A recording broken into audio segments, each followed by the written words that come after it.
patients experience hearing cracking or popping noise during the chiropractic adjustment. It may sound alarming to you as the procedure involves your spine. Hello, it's Thiru here and welcome to ChiroChat. The chiropractic adjustment involves a gentle yet rapid stretching of the spinal facet joints.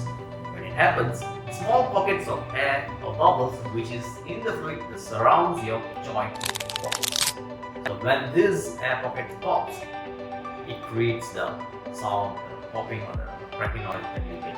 For more information, see you in the next video and don't forget to follow us. Bye!